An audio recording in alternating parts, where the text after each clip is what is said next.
backing tracks are making you lazy. Unless it's used with good intention. Welcome to the Chad and Chong podcast. I am Chad. And I'm Chong. Today we're going to talk about a somewhat controversial topic, and there could be multiple facets in this. But today we're actually going to approach it from a worship platform, which is a worship team that's used to playing music within a religious organization.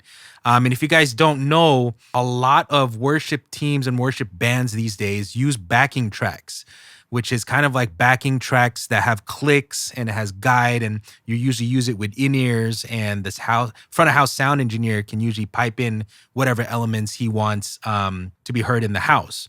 Kevin and I both play extensively in the church, and we have a ton of experience both with backing tracks and without backing tracks. And so today we're going to talk, is it actually damaging and harmful to your team, or is it actually really enhancing and helping? So Kevin, what is your opinion on backing tracks if they are actually making the musician lazier? If you're at a church that has 50 members and you have, 3 people that are playing instruments, let's say you have drums, guitar, and bass, right? What's missing out of that platform? The keys. The keys fill up most of the space. A lot of the typical worship songs these days have. How many tracks would you say? It's a lot of layers. Yeah, a lot of over layers. Over 20 at least. Again, if you don't have a full stage of musicians, this will expand on making the band sound very full, but it also helps with keeping the band locked in. That's why we have the click track. Now, from our friend Chris, who gets a lot of Chris Garcia. Yeah, Chris Garcia. We had him here on the show a couple episodes ago.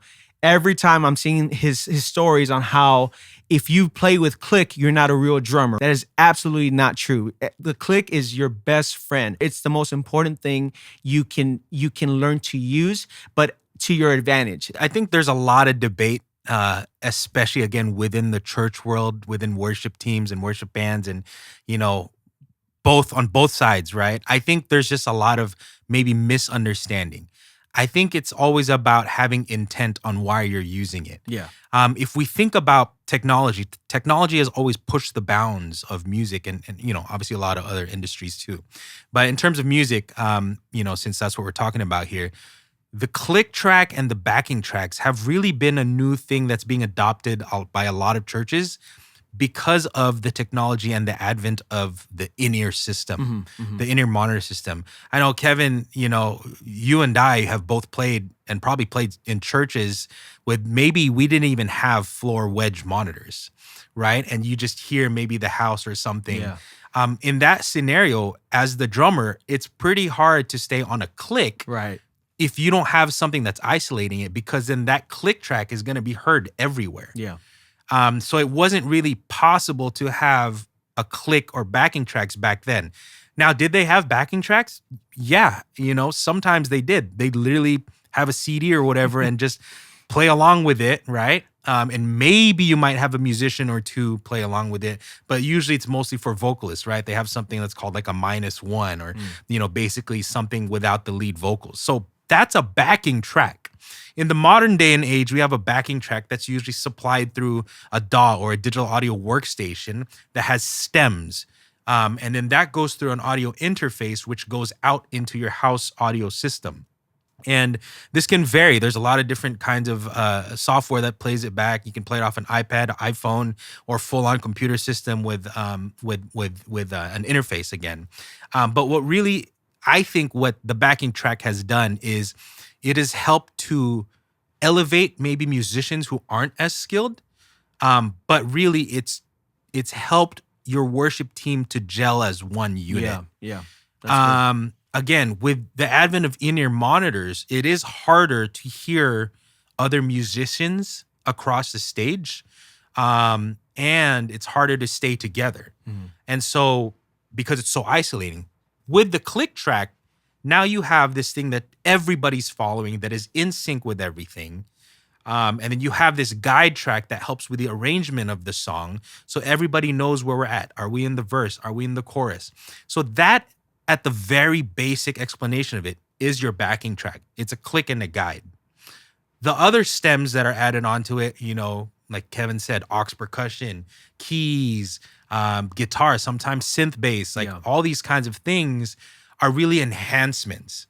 And again, for the typical worship, team, you may not have the luxury of having professionals in every single position, but you still want to go after that excellence quality. Yeah. And how is that possible? How can you achieve that, especially with a bunch of volunteers?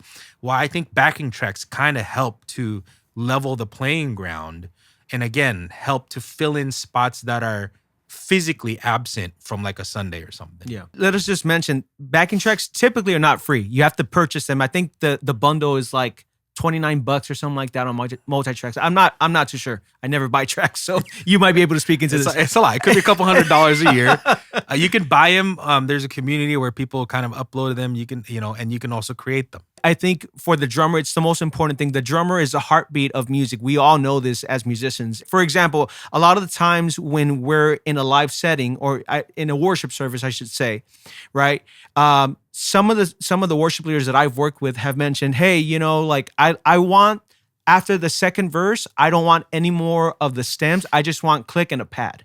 And so, okay, cool. As that music director, whoever is in charge, they can adjust on Ableton, whatever it is. I've seen it done multiple times, and sometimes it might be a spur of the moment too. The Spirit of God might be falling all over this church and in this place. And they say, cut the tracks. And so they leave the click and the pad. But the click is there to keep everybody still in one accord, as we say, and it's important because again, you don't want the feel of music for the congregation or the audience to feel as if the time is fluctuating up and down. You're speeding up, you're slowing down, you're speeding up, you're slowing down. You want it to be concise because then it distracts the congregation from connecting with that song particularly, or that moment in worship. And so again, backing tracks are meant to be utilized in a way that expands on the worship segment, right? And so I wouldn't ever say, let's use backing tracks or, these multi-tracks without a live band, unless you're that brother or sister that has that special song that you want to sing and hey, it's during offering time, you go up there, okay, cool, cue the tracks.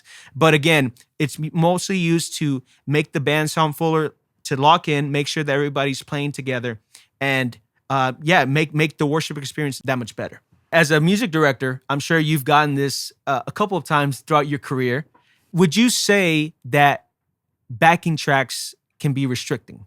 I've definitely had that argument many, many times. And it usually stems from somebody who just hasn't had that much experience with backing tracks.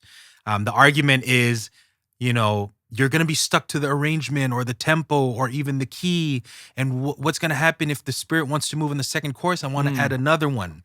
They think that backing tracks are finite.